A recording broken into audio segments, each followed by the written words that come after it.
Ayaw mo ba na mag-aral? Ayoko. Palaaral ka, Tito. Sira ka ba? O ano? Yung grammar. Na-master mo na ba?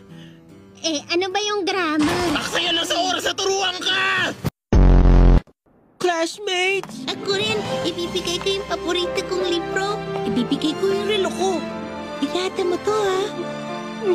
Ibibigay na lang ni Anya sa'yo tong dahon na napulot niya sa daan. Ito munang pagkaabalahan mo.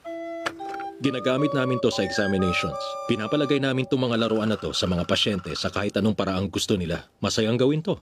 Mukhang boring. Nakita mo ba si Lloyd kung paano niya gawin yung hampas therapy na nakakabilib? Hampas? Teka, ginagawa ko lang yun kapag emergency. Pinapalibag niya yung mga pasyente na parang kahon. Nakakamangha siyang panoorin. Papa, violence yun. Ang loser niya! Tito Afro, ano ka, kontrabida? Hindi, no! Bilang ekstrang lalaki na hindi makaporma sa mga babae, karapatan kong pagtawanan siya! Kawawa. Binili ko to gamit ang karampot na perang meron ako! Hindi ko to ibibigay! Teka, oo nga pala! Hindi mo pa sinusoli yung pencase ko!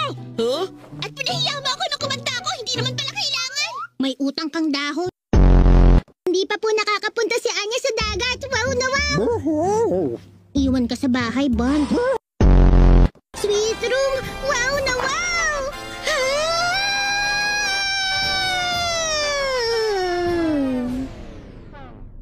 Nagkamali tayo ng pinuntahan. Kulungan to eh. Hindi dito yun. Dito yun. Papa, bilisan natin maglibot-libot bago pa tuluyang lumubog ang bansa. Dahil ako sa Sickle and Chain, Barnaby. At kahit kailan hindi ko pinapatakas ang target ko. Siya si Sickle and Chain, Barnaby! Sino yun? Ayos! Ang ganda na palabas nyo! Yung ba naman sa kanya? Kaso hindi ko makuha kung ano bang concept nila eh. Nakakatakot si Mama. Magmula ngayon, makikinig na ako ng konti sa kanya. Perpekto to. Kahit saan mo tingnan, kitang-kita na nag-enjoy at masaya akong Ang baduy niyo. Ang sagwa. Hi, Anya. Ano gusto mong laruin? Pinaglalaroan na ni Anya ang bolang to. Oo, tama ka. Ang galing mo naman. At magsasawa din ako. Sawa na.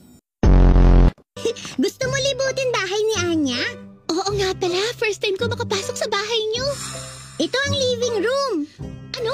Hindi ba ito storage space na nasa harapan ng pinto niyo? Ito ang kwarto ni Anya. Hala, mas masakit pa to kesa sa doghouse ng baby whistle ko. Nakakahiga ka ba dito?